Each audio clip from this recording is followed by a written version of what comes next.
Chidanandji, you can unmute and start, sir.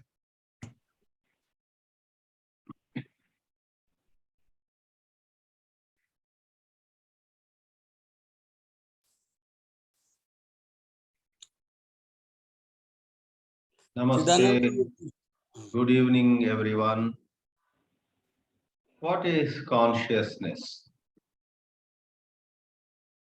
In lots of circles, in lots of contexts, this question is raised. What is consciousness? This word consciousness is used. Lay people also use this word, and those experts in various philosophies also make use of this word consciousness. In psychology, in spiritual subjects, in Yoga Shastra, so on and so forth. I guess the word consciousness is used in different ways. To talk about how a lay person uses the word consciousness, all that word means to him is a state of being able to see, hear, feel, etc. Like take a sentence talking about somebody who met with the kind of accident or health issue. There can be a sentence. He fell, he hit his head and lost consciousness. In such a sentence, what is meant is a moment ago, he was able to see, hear, feel, and so on. And now he doesn't see, he doesn't hear, he doesn't feel. So we say he lost consciousness.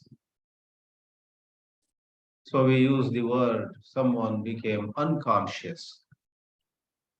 And then there is the word semi-conscious. These are most common forms of usage of this word. In certain contexts, the word consciousness is used, again in a rather lay context, a lay setting, not any specialized setting, not a setting of some specialized subject, but common people use the word. For example, it is said there is a growing consciousness of the need to save energy. The word consciousness or awareness is used interchangeably at such places. There is an increased awareness of the need to save energy. There is a growing consciousness of the damage to environment that is taking place around the world. So in such places, the word consciousness is used in the sense of a general awareness. And go to psychology. Psychologists like Sigmund Freud talked about consciousness. They divided it into conscious, pre-conscious or subconscious, and then unconscious levels of human consciousness. We will not go into those. We are in fact not qualified to do that. For these are very technical terms in the specialized subject called psychology. We are concerned with inquiry. We are concerned with understanding life directly. Therefore, Krishnaji's teachings are sometimes referred to as existential in its quality. You and I exist, and we would like to talk about this existence in plain terms rather than in conceptual terms.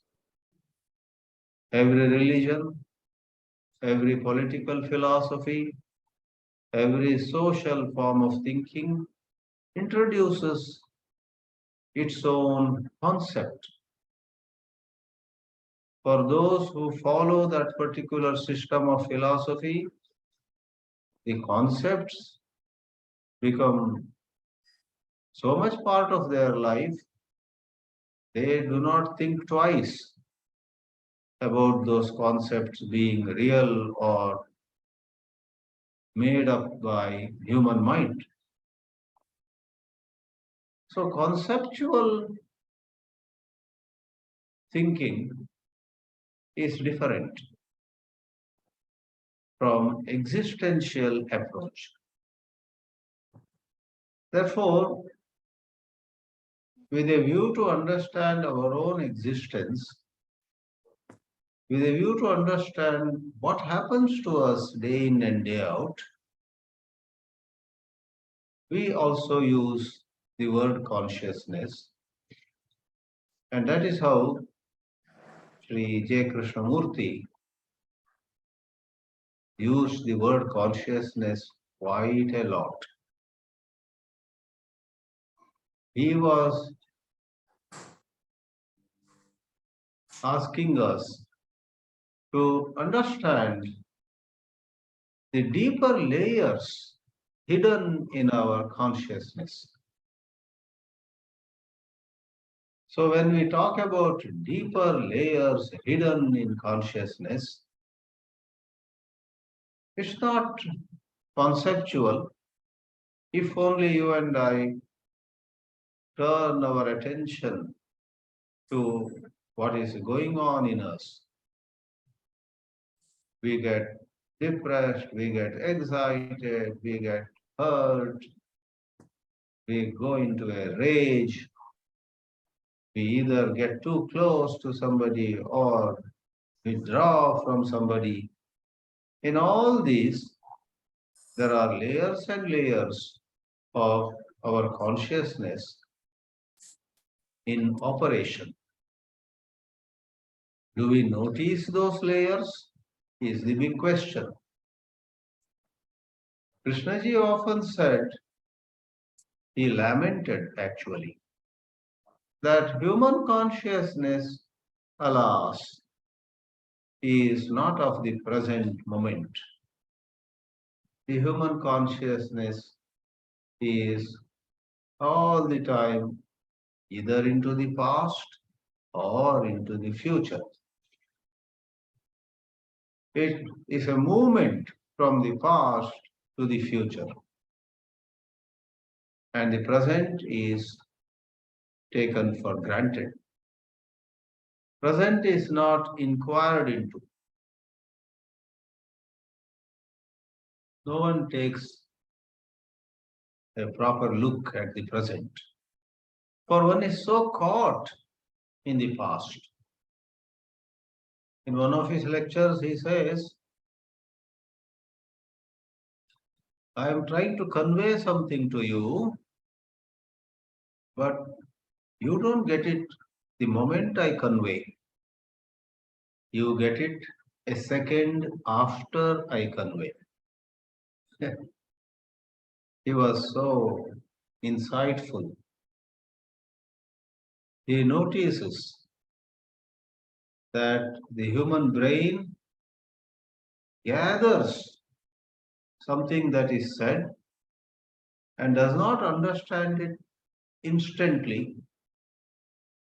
It's after a second or two, or sometimes more time, that the brain tries to process, to make head or tail of what had happened.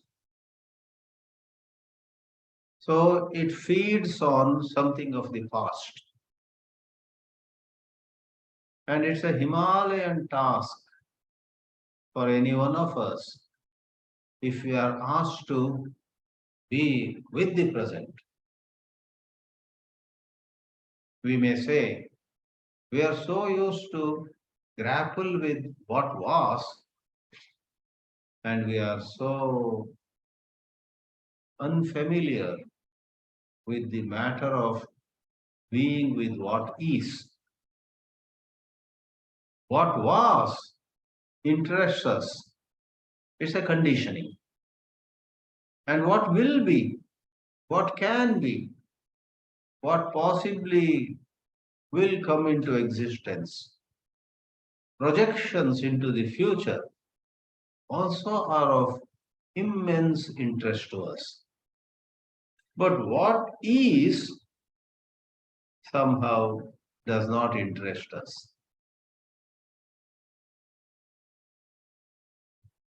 Therefore, consciousness moves from past to the future, completely neglecting the present. So, this consciousness, this human consciousness of you and me, is thus conditioned by the past, and even as it feeds on past, its responses to some memory of the past also is conditioned by past. We are not able to respond being free from some bias. Therefore, it may be said that our consciousness is, on one hand, in the grip of the past, and on the other, it operates conditioned by the past. What I am trying to say is, you figure out a situation, what that situation is, based on the past. Then, what do you do about that situation? What you do about that situation also is conditioned by the past. How you interpret a scenario is conditioned by your past. What you do about that scenario is also conditioned by the past. I once sat next to a politician, and I did not know she was a politician. But almost towards the end of our travel, she spoke to me and I responded. Then I came to know that she is a well known politician in her constituency. Moment I came to know she was a politician, she was an MLA, her husband was also an MLA, and her son also was mayor of a big city. Oh, this family is full of well placed leaders of the society. Moment that information came to me, I could not see her anymore the way I saw her for the earlier part of the travel. I didn't know who she was. I was just sitting next to her as the vehicle was moving. All right. Moment I got some knowledge about who she was. She was a member of the Legislative Assembly of that state. The way I saw her, of course, I must admit, I should not hesitate to admit, was conditioned by the knowledge, the impressions, the plus and minus that were stored in my mind about MLAs, members of Legislative Assembly of any state in our country. And then, as some conversation took place between her and me, my responses to her were also conditioned by my memories, my knowledge, my past.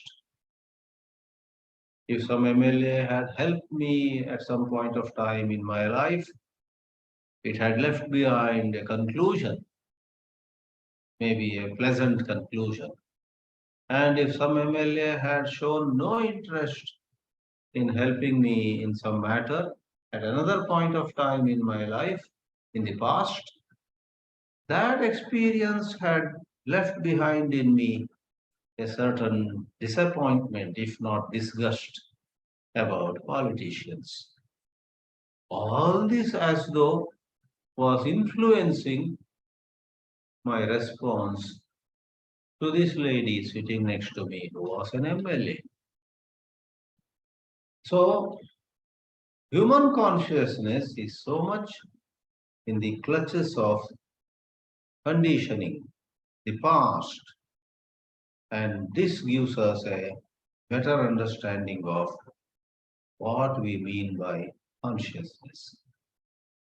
It may jolly well be added that hurt, fear, anxiety, violence, hasty action,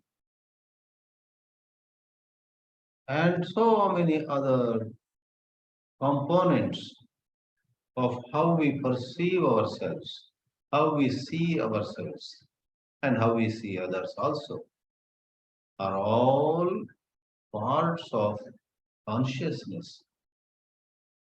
Thus, we may even wonder at this point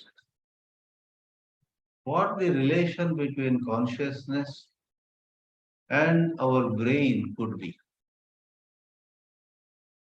I must hasten to add, I myself am a student of this subject. I am not an authority, neither an authority in a general sense, nor an authority to say something decisively on Krishnamurti's teachings. So it is good to say, good to admit that what we say in such dialogues, in such get togethers, is what seems to us, what the word consciousness seems to me, I'm sharing. So here we are, brain. Brain is a recording instrument. Our brain, from early childhood onwards to present time, some of us may be in the 50s, some of us may be in their 70s or more, doesn't matter.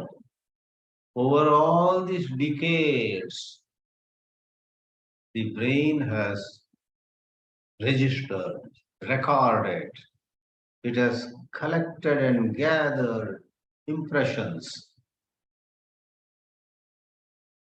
We would have not fully digested many experiences that would have come to us in life. That's the problem. We neither digested it fully nor kept away from it.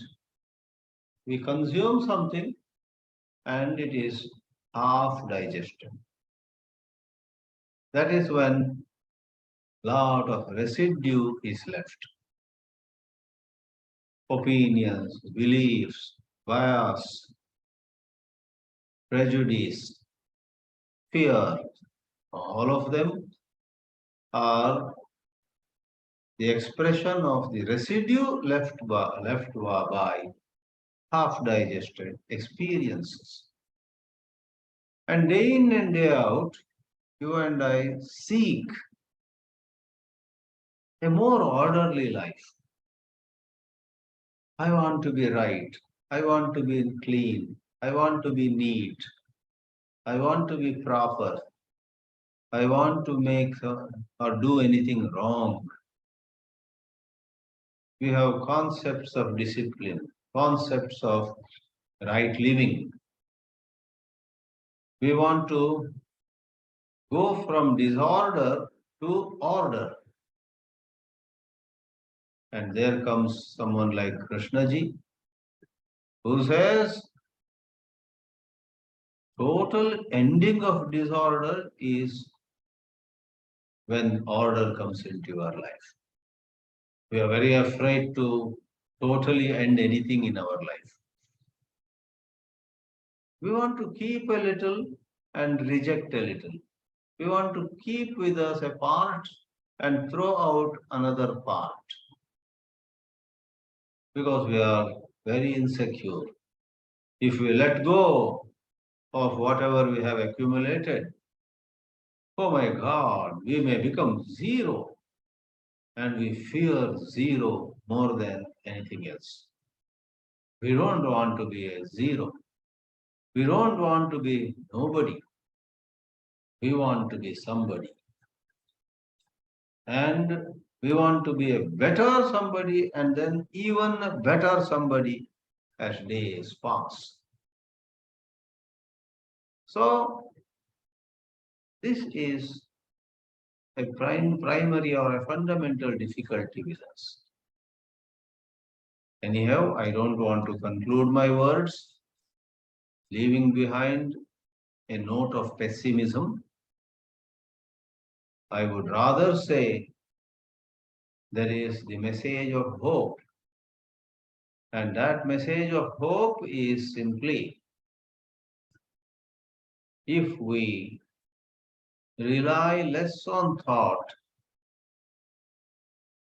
if we rely more on attention, then everything will fall in place.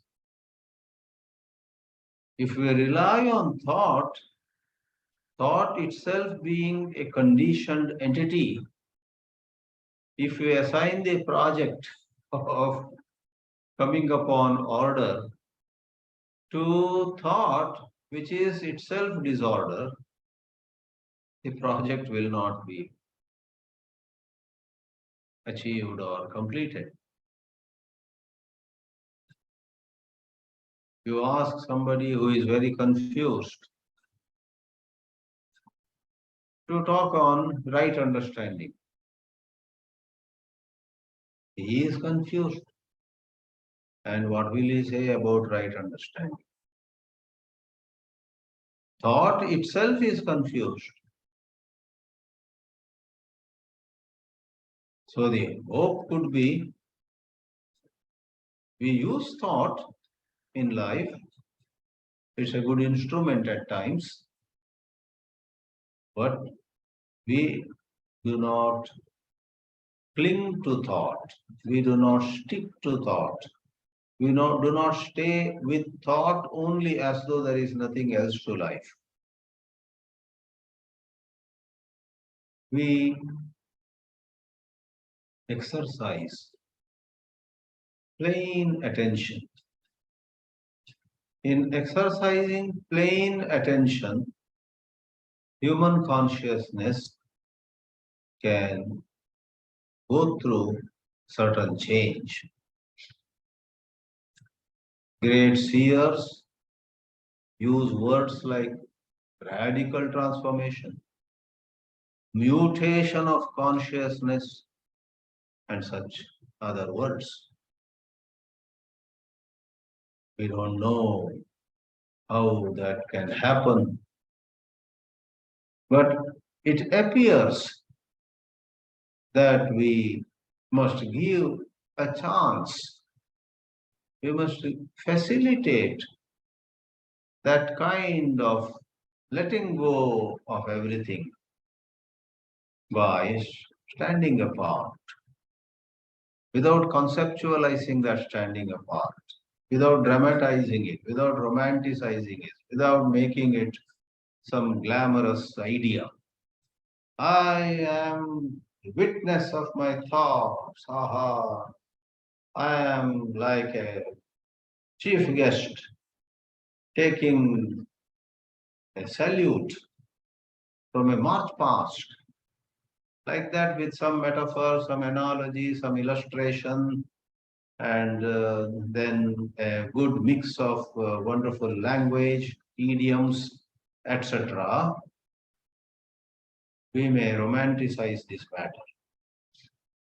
And one day we realize that this obsession with examples and illustrations and uh, language is another problem. Language is a tool, agreed, but if we are over fascinated by language, we are more interested in finding good words, right word, than in understanding the operation of thought. And then we are in deep trouble. Therefore, let me conclude saying human consciousness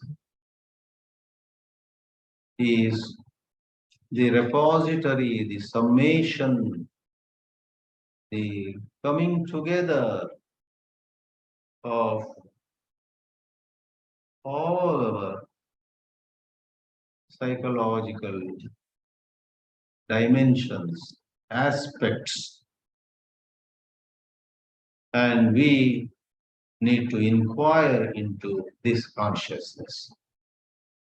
We must closely examine.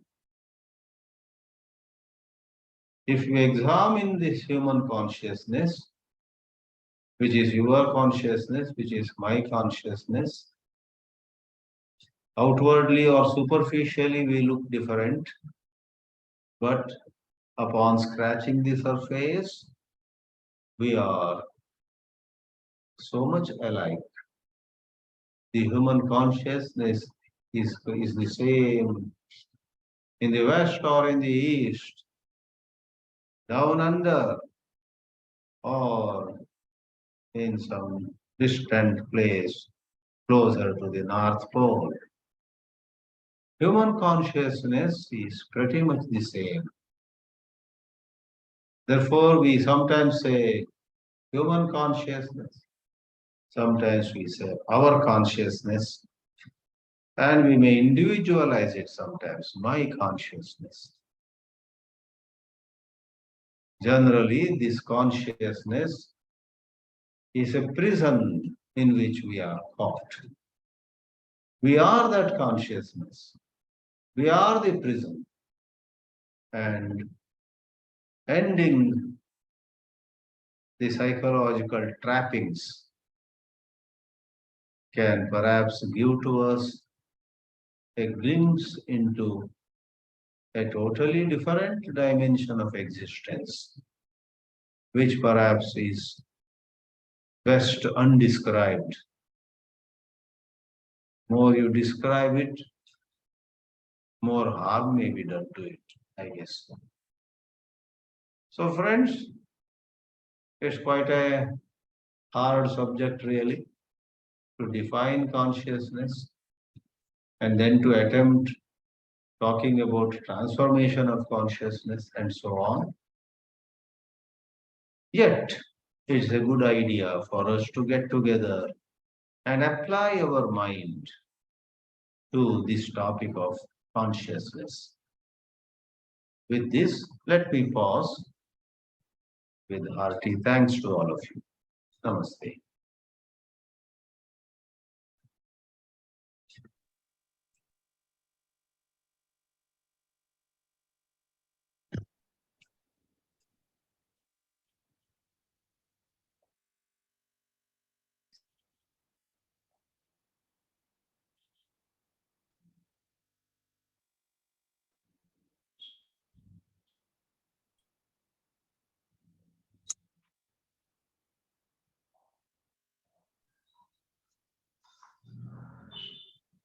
Are you able to listen to me? Yes, Hello. yes, your voice is coming. Is it clear? Voice is clear, Dinesh. Already Swamiji has discussed about the original nature of consciousness, what consciousness is. I would like to further go into that And I would also like to discuss about the traditional approach on that. As per JK, first let us talk about JK. As per JK, content of consciousness is consciousness. Which Swamiji has also told. Content covers all your thought world, mental makeup, all your memory, your knowledge, your intellectual understanding, etc. etc. So this is what JK has used the word consciousness.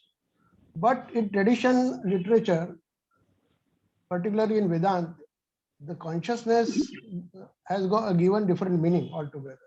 As per tradition, the original meaning of consciousness is different. The consciousness is that by which you experience your existence, which Swamiji has also indicated. This is by which you experience your existence, by which I says I exist, by which I says I exist. Then it is further extended to I-ness and existence of the world.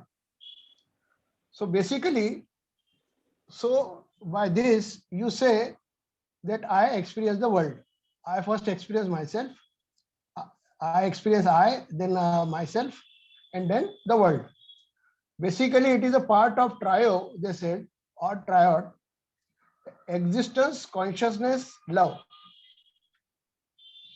The original is Asti Bhati Priyata, means there is existence in which you are having a consciousness, that you are conscious that the world exists, and then there is a Priyata, means love. So it is a triad of Asti, Bhati and Priyata.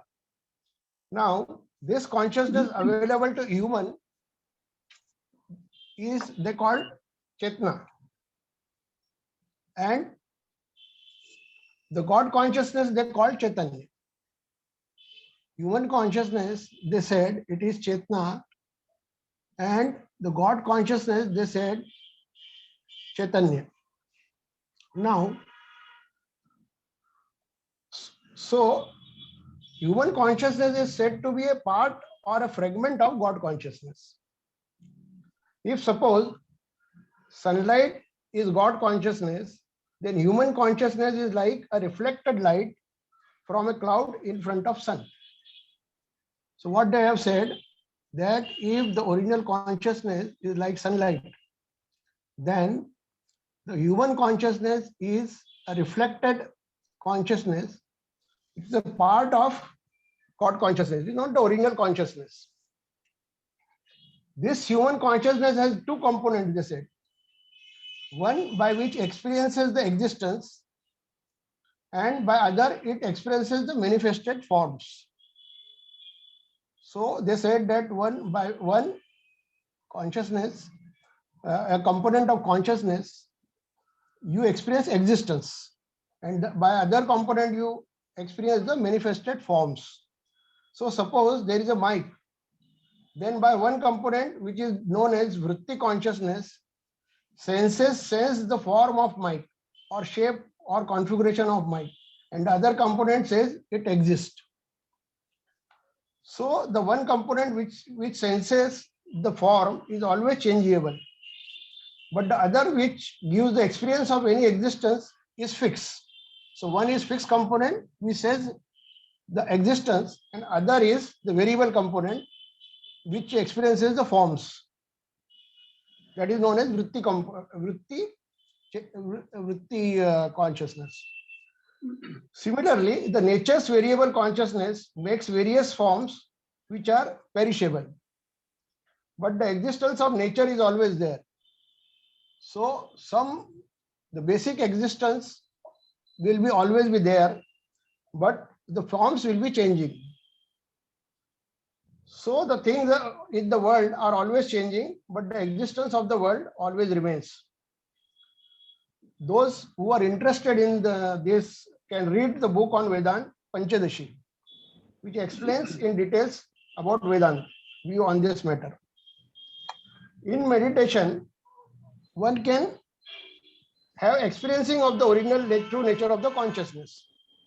This consciousness, when focused on the worldly things, it gives the consciousness of, it makes you conscious about the worldly things.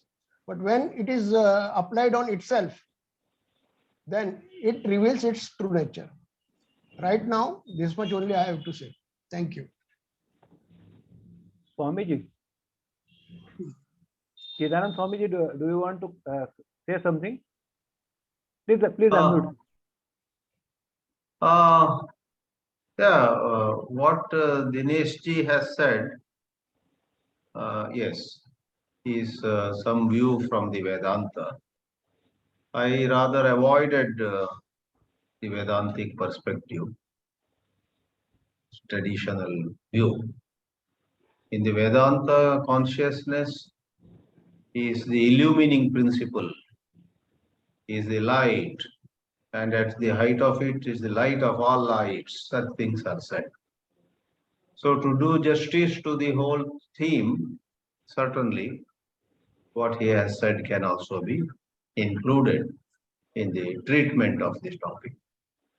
I very quickly went over to how Krishna ji has used the expression consciousness. Yeah, this is what I may respond. Harshad sir. Yes. Are you able to hear my voice? Yes, sir. Okay. Thank you, Swamiji. I have not studied. I have read Vedanta, I have read Krishnamurti, but I have not studied like a scholar. But I have looked within myself, and I see that there are thoughts and feelings. They are going on inside all of us, and they are continuously changing. From moment to moment, our thoughts, feelings, they change. And it seems that this is happening in the brain, but these thoughts and feelings, they are very mysterious. We don't know from where do they come, why do they come, but they are coming from the memories which are stored somewhere. We don't know exactly. Scientists are studying the brain, but brain is a matter. And scientists can see the activity of the brain, but from that, they do not know what the person is thinking, what is feeling from looking at the brain. So, and my view is that these thoughts and feelings, which are continuously changing within us, they are not localized within the body, but they are spreading like waves around our body. So thoughts and feelings, they exist everywhere. And some people say that the memories are also everywhere. It is around us, and we are living in the sea of consciousness. What other human beings are thinking, that also goes into space. And what we are thinking also goes in the space around us. So we are living in the sea of consciousness. And scientists cannot see these thoughts and feelings, but we can see clearly these thoughts and feelings through something else, which Krishnamurti would call choiceless awareness or intelligence. And when that intelligence is awakened, then one can be in touch with thoughts and feelings as they are happening. And that becomes like a light which shows us the whole problem-making machinery of thinking and feeling. Because our problems of psychological nature, they are coming from thinking and feeling which are not seen very clearly. And so most of us human beings live in the dimension of thinking and feeling, but the clear seeing of thinking and feeling happens in very few human beings. And when that awareness is awakened, intelligence is awakened to see thoughts and feelings very, very clearly while they are happening, then that is like a light which dissolves whatever problem are created by thinking and feeling, like fear, anger, jealousy, violence. And as Krishnamurti says that the content of this fear, anger, violence, that content is the consciousness, but there is something apart from the content, and that is a choiceless awareness or intelligence, which is not in the field of thinking and feeling, which can see clearly everything. And I think that has to do with the quality of the brain. And meditation, some energy awakening happens, and the brain acquires a different quality. And with that comes the awakening of intelligence, which can see clearly how thoughts and feelings are creating problems. So all this philosophy, what Krishnamurti's teachings are about awakening of intelligence, which can solve our problem of psychological nature. And so this is a mystery. And some people who have the ability, what is called clairvoyance, they can sense what is happening in the mind of other human beings, because thought goes from the mind of that person and it goes around, and our brain works like a transmitter and receiver, like a radio station. And these waves, thought waves, are like electromagnetic waves, which, so in empty space, there are lots of electromagnetic waves transmitted by radio stations and television stations. They are there around us, but only when we have a receiver, a radio or a television, we can catch those waves. So similarly, our brain is like a transmitter and a receiver, and a sensitive brain can understand other human beings very, very quickly without too many words.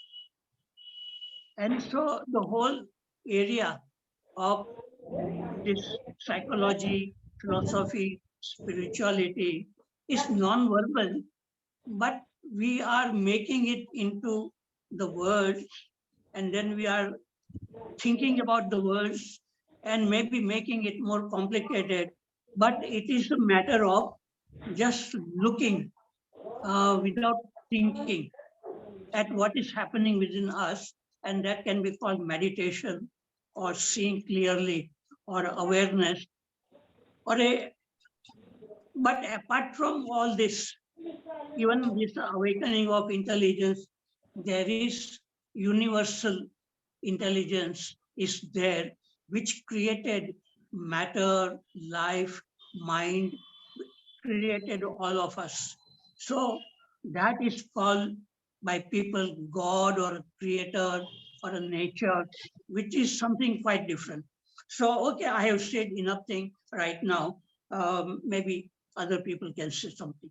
Thank you. Dinesh Waghmare, please unmute. I would like to ask a question to Harshad sir. Whatever thoughts or feelings we are talking, that is a changeable part, and we can say that it is a content. And you said that you look at that. So what is the entity or platform or substratum which is experiencing this. Because if we say that it is a choiceless awareness and there is a choiceful awareness also, then what is the entity which is experiencing all these things? And that entity seems to be fixed, because that is always there, which is looking at thoughts and feelings, etc. So what we can say? Is there anything different than awareness, or awareness itself is witnessing also, and awareness itself is giving the platform also to these thoughts and feelings and all? Thank you. Yeah. We live in the plane of thinking and feeling, and those are not observed wholly, clearly, because when we are in the flat plane, we cannot see the whole plane. But when we come out from that plane, above the plane, then we can see all everywhere. Forward, backward, left, right, everything we can see clearly.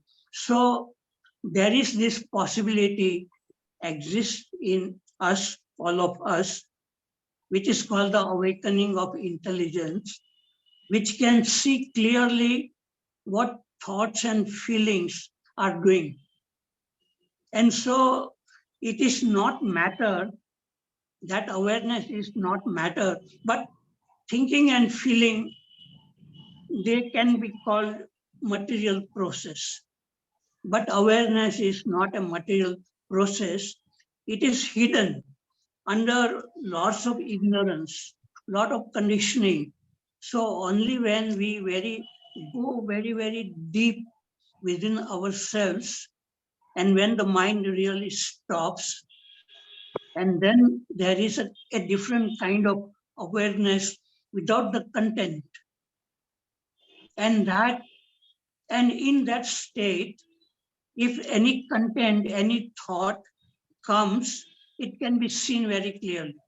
So it is being like in an empty room with our eyes open, the door is open, and if somebody comes through the door, we know that somebody has come. So similarly, to be in the state of meditation is means to be very empty, having no content, but very alert. And if there is any thought comes, it can be seen very, very quickly. And so this is something we have to experiment. No amount of explanation will help. It's like describing a mango. Somebody who has not tested mango, and if you describe, it doesn't make any sense. So this whole field is meant for experimenting.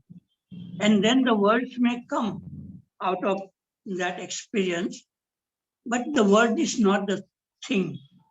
And so I stop here right now. So content is a part of awareness or not? Or is No. there any polarity between awareness and content? Awareness So there is a is not you meant to content. say there is a polarity between awareness and thought?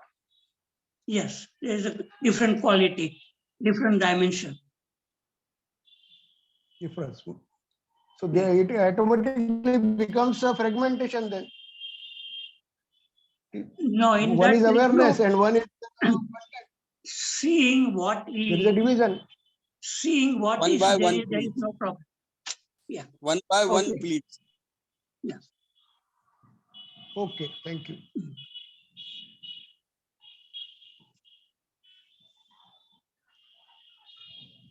Prasad sir, please come forward. Prasad sir. Yes, sir. Sir, there is a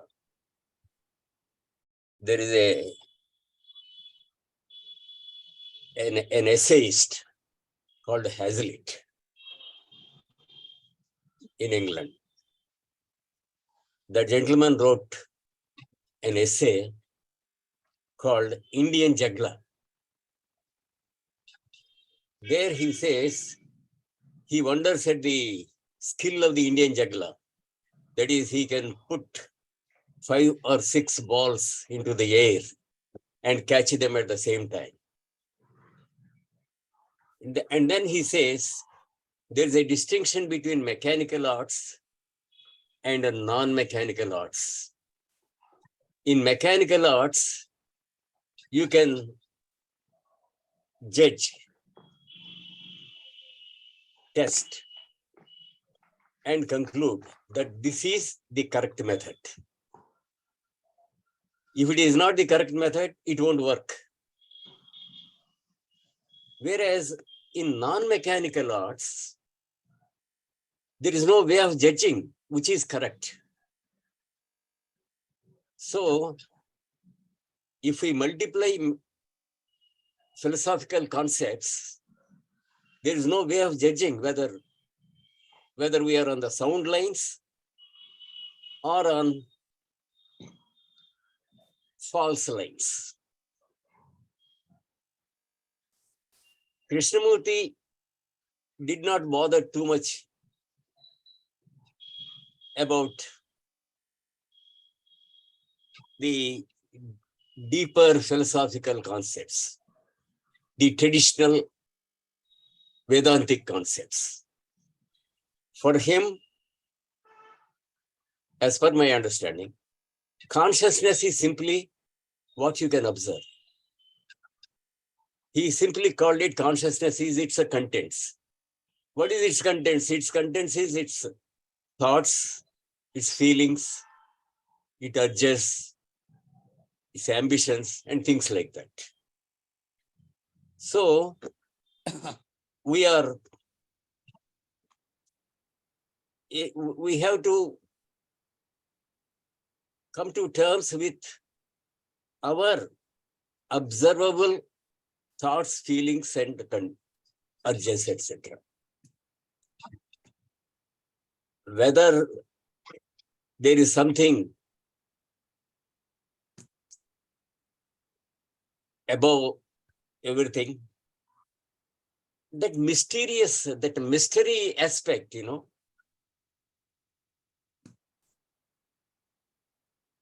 he has not bothered too much about it. Not that the mystery is not there. There is something mysterious in life. But we are not able to touch that mystery. We are lost in simply arguments, concepts, and rituals, etc. So he kind of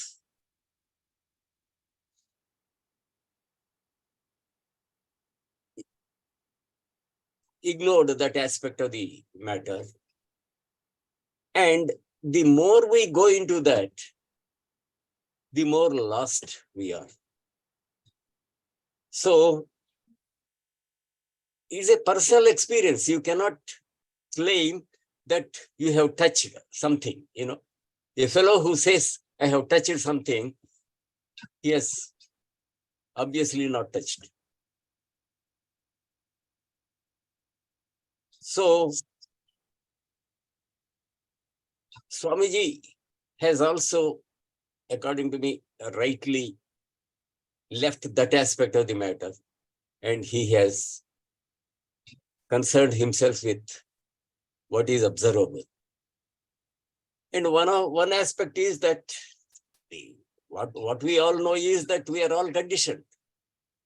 And we all know that each is born into a particular groove. By birth, we get into a groove. And it is these things that are important to observe and to understand their impact, their grip over us, how they deny freedom to us. Freedom is getting out of the grip of that conditioning. And further, Krishnaji has also said, you understand that you are part of human consciousness, that your consciousness is part of that, which means you are not entirely different from the other guy. An Eskimo, an African, and our coastal Andhra guy, we are all same. If you perceive that, the universality of human consciousness, I think that is all, that is the thing which we have to aim at, and not these subtle divisions. Thank you, sir. Chidanandji, would you please like to say something on the mystery part of consciousness? Consciousness is the As I ended my submissions, the mystery part of consciousness is better left undescribed.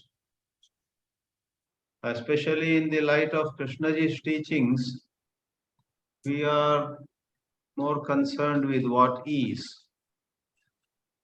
If we go about either what happens when negativities leave us, or with the process by which negativities leave us, that is, both the destination and the journey are very attractive to the human mind.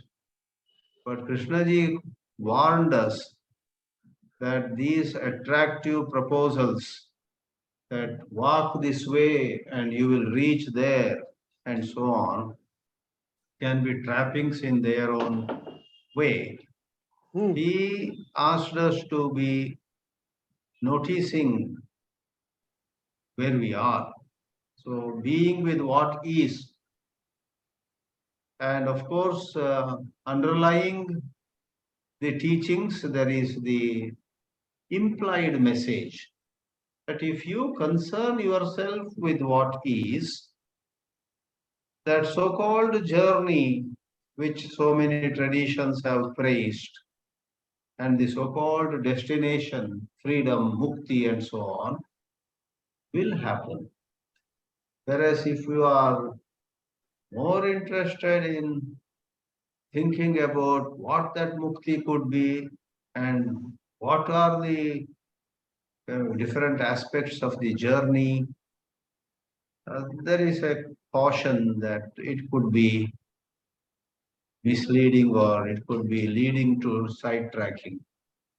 There was a 10th standard boy in our town when I was growing up. Every day he would try to sit and study maths or science, English or social studies.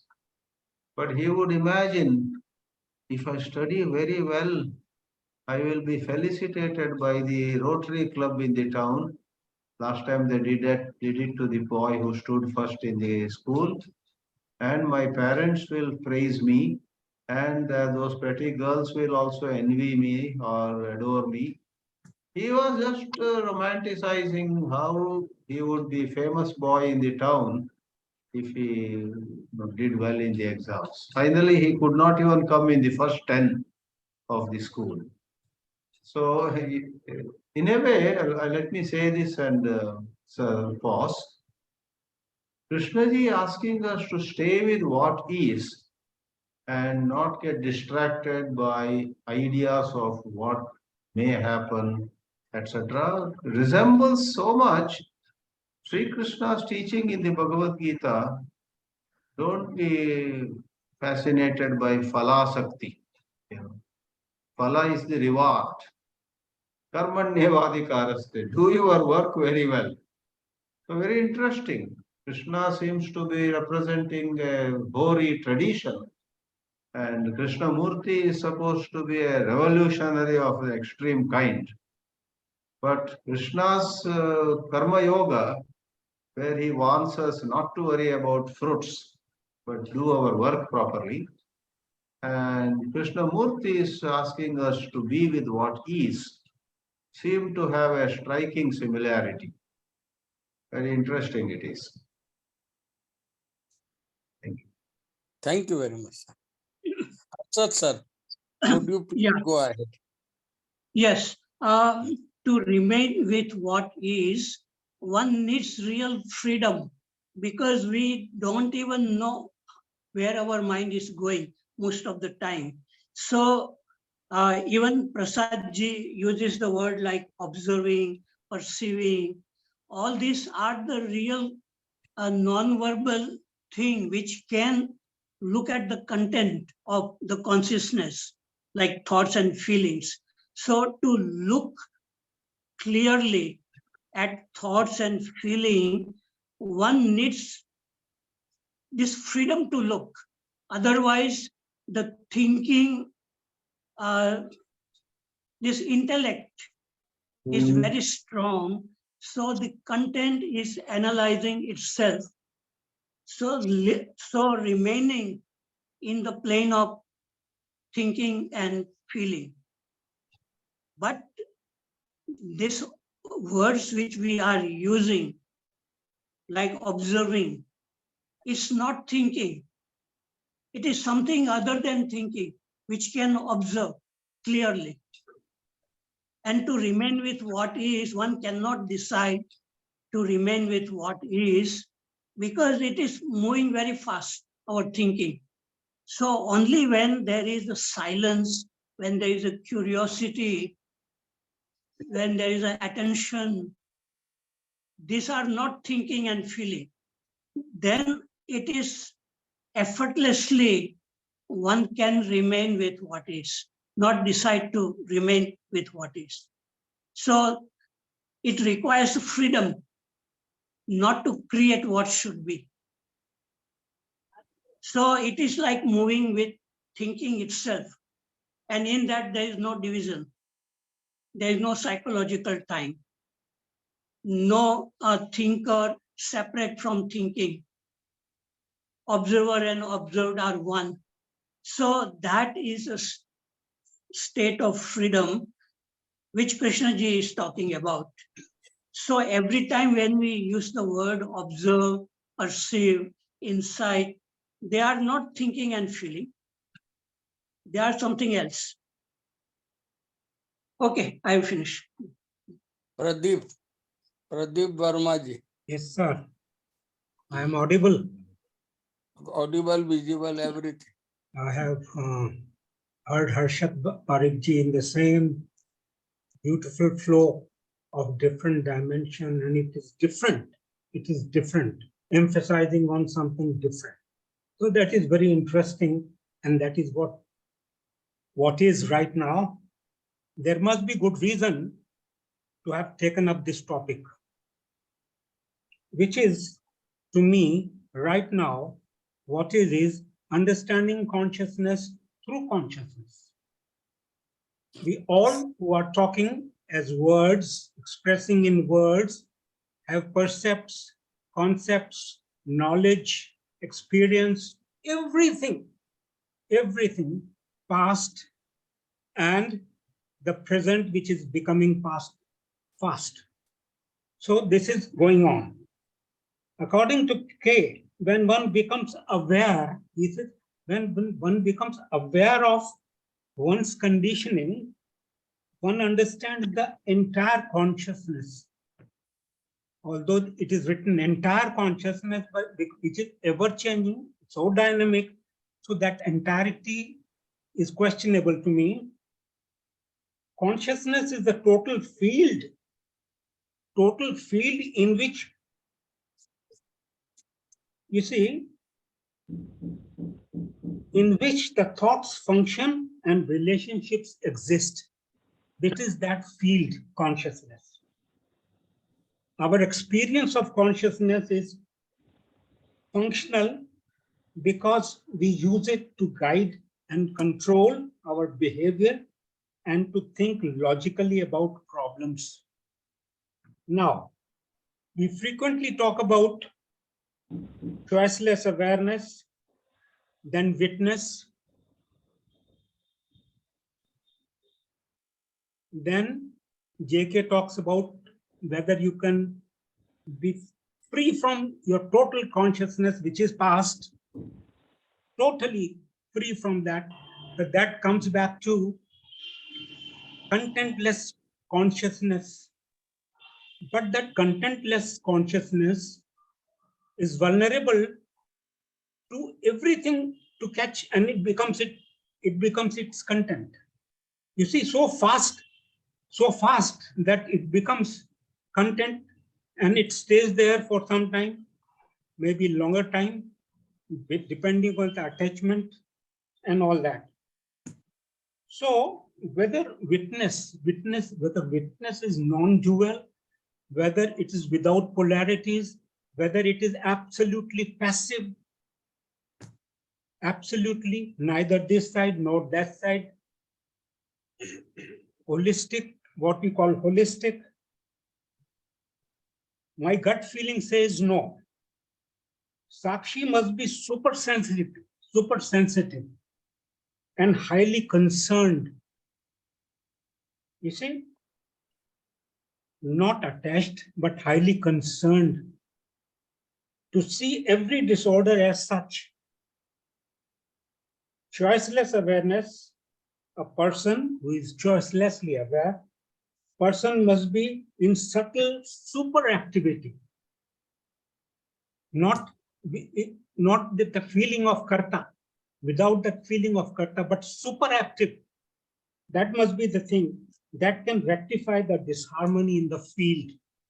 This is what I feel. Then, where was the idea of witness and choiceless awareness conceived, if not in the mind? I am not body, I am not mind, I am not memory, desires, sensations, feelings. These are only objects. These are only objects. Can this all be done by reflective consciousness? The same thing can be done by the reflective consciousness.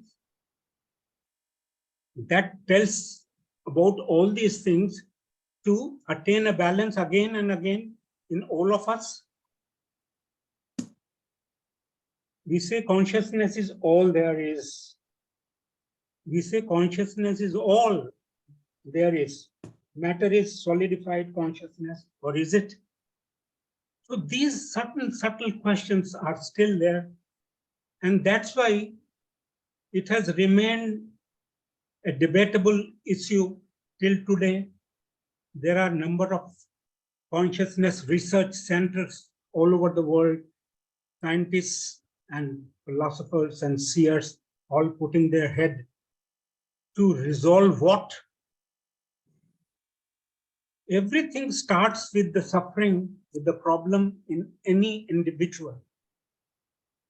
Any individual, that is the starting point. So we have to see, and a lot of subjectivity, so much of subjectivity is there, that whatever definition you give to these things, it doesn't satisfy anyone, and it will never. We say we are the world, but practically you see that you are the word. I am the word. Shabda Brahma. You see, so many things are there at the same time. So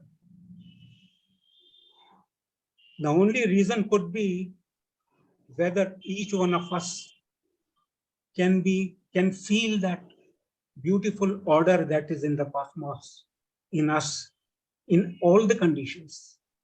That could be a utopian imagination, that you can say idealistic imagination, whatever it is, but that only gives solace, peace, bliss, you may call any name. Thank you very much, friends, giving me enough time. So this is what I have to share. Thank you, Pradeep ji. Chidanandji, would you please like to say something on this?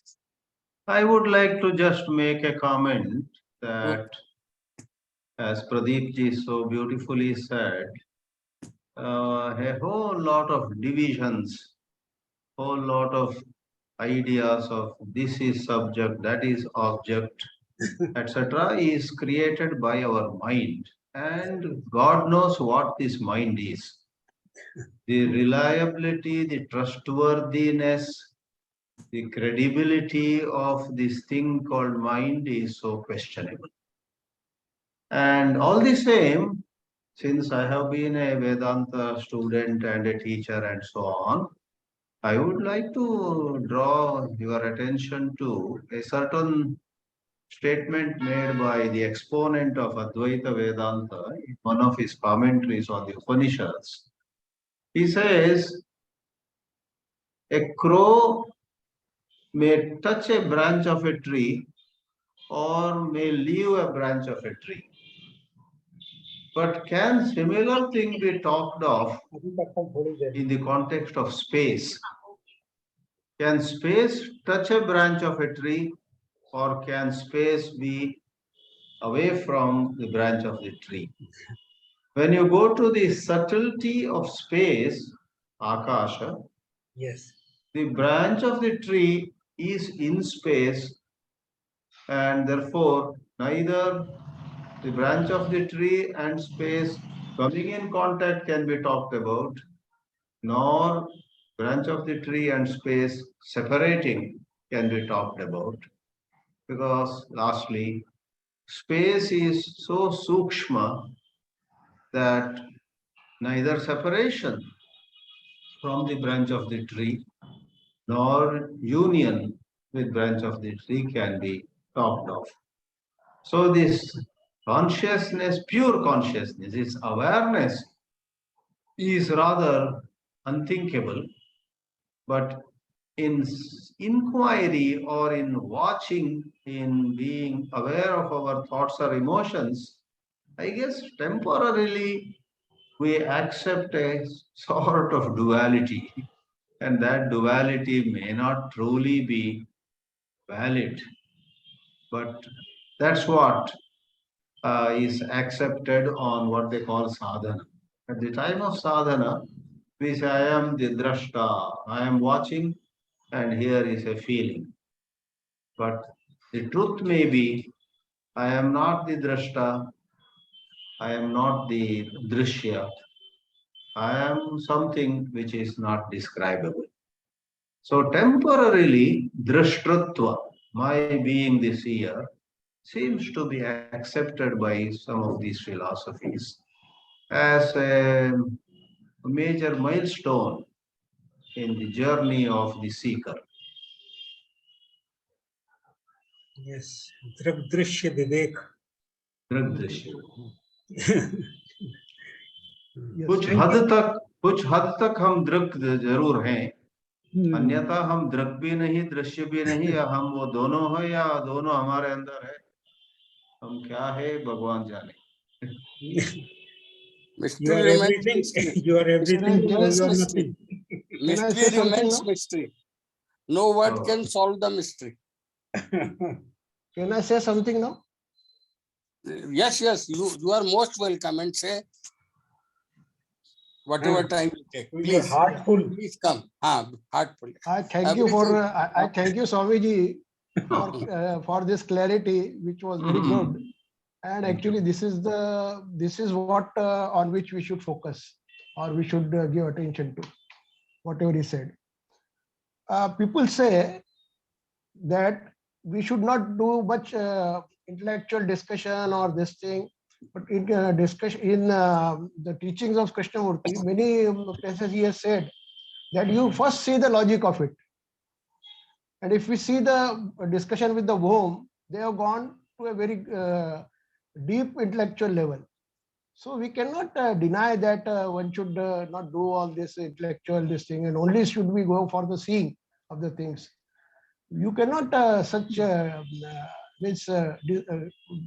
distinguish between this and that. That's what my feeling is. He many times said that to understand all these things, you should have a sane, sharp, rock still, without any quirk mind. so that you can understand all these things. Many places he has said this thing. So Conditional that access. also, pardon? Conditional access. No, but he said, whatever he said, I am just repeating. And another thing, what he expects, that also we should see that he said content of consciousness is consciousness. And we talk many times about freedom. Many people talk about freedom. But his expectation of freedom is what? Basically, if we just go into deep, then we see that he is not accepting any self, he is not accepting any Maya, he is not accepting any me, and he is accepting only I-ness. And when he is further probed, he said that, okay, your technical self can be there. So for freedom, basically, who will be witnessing this freedom? No, I will be there basically, practically, if we see. So people say that there will be freedom at the beginning, at this thing, at that thing, at the other shore. So people say many things, but can we look into it? What is this freedom means? What you say? What you say, Waghmare? What you say? I would say It that will what be the interesting. Chidanandji, yes, definitely. If you ask my views, then whatever Yes. Chidanandji Swamiji said, that I will also be there, that in Yes. total consciousness, I will So also be there. And, that clarity was with you. Then you further clarified it. those are my views, sir. I am No, having freedom. I am using No, I'm freedom not to express my saying, views. I'm not I saying don't say. anything. I don't have any view. I don't have any view. I'm just asking. Prasadji is there to say something. Pradeep ji, you can coordinate. You wanted to coordinate it? No, Prasadji is there. Yeah, Raising yeah. his hand. You wanted to listen him first? Oh, Sir. okay. For your choice. For Pradeep ji, please say something. Choiceless awareness. Sir, The choice of Pradeep ji, please. sir, I just wanted to say that Harshad ji has made a very valid point about, thought is a product of the past. And there is no end to our involvement in thought. You can always contradict one thought with another. You can support one thought with another. So long as we move in that circle of thought, it is like a prison. So there is something called awareness or attention, which do not partake of the character of thought. That is an important point which Harshad ji has made. And I think we have to appreciate it. May I ask Harshad Parekh to say something? You are Yes. appreciating him and he is raising hand. So would you please, please clarify. Yes. You see, all matter, like a tree, exists in the background of space. The tree can go, tree can die, but the space remains. Similarly, our thoughts and feelings, they come and go in the background of awareness. But that awareness, people are not really awakened to that awareness. So fighting too much, thinking with thinking itself and remaining at the intellectual level, it doesn't solve the problem. Only when this awareness, one really feels it. The word feel is not a right thing for the awareness, but when that awareness is awakened, then thoughts can be seen very clearly. It doesn't create any problem. Thinking and feeling, they are not the problem in the light of awareness. But without that awareness, thinking will create more thinking, and then there will be arguments and fighting, and this is what is happening. The crisis is in the consciousness of this thinking and feeling. And that crisis can go in the individual only when that awareness is awakened. Then there is no fighting with thinking and feeling. Then it is moving with what is. So I will give a metaphor, like in a dark room, many people were walking and they were colliding with each other because it was darkness. But when the light came, then all these people were moving properly, in proper order. They were not colliding with each other. So awareness is like that light, and those people which are colliding is thoughts and feelings. So in the light of awareness, problems created by thinking and feeling, they are dissolved. There are no problems. So our main problem is that awareness is not awakened. Though we may say, we may use the word that I am aware of this, I am aware that smoking creates cancer. We will use that word aware, but it is not awareness. Awareness is something quite different. And when it happens, one will feel that there is a new way of looking at everything, even looking at the star or the clouds or human beings. And that is why Krishnaji was asking, how do you look at the tree? There was some purpose. Even he was asking little children, how do you look at the tree? So there is a way of looking in silence, not through the knowledge which we have gathered. And that is a very clear looking, fresh newness. And similarly, one can also see the thoughts arising within us. And those thoughts, in the light of awareness, they don't create any problem. So this is the real beauty, the mystery of that such dimension is available to human beings. But if we get too much into intellectual understanding, then that will complicate everything. So one has to understand very quickly, not taking so much time. That's why Krishnaji was saying, don't think, don't write down what I am saying, but really see it. And that seeing is a real freedom. And that is not thinking and feeling. So there is something here. Okay, I have said enough thing. Thank you. Thank you very much. Waghmare, only 1 minute is left. Still you wanted to clear anything? What I wanted to say, we Yeah, say that please, thought is please. past. Thought is past. We say Okay. that thought is past. Okay. But are we not, we are discussing all these things. Is it in the past? Hmm. We say that on the next Sunday, there will be lecture of this. Is it past? Hmm. So we have to see the total structure of thought, sir. Okay. Thank you. Okay. We will see the structure of thought. Thank you. Thank you very much. Thank you very much. As far as me is concerned, mind is a consciousness. Even stone has got a consciousness in it. So whatever you are saying may be making some sense, which I don't know. Thank you very much, Waghmare. And now let us end Thank it. you. Let us end it. Please.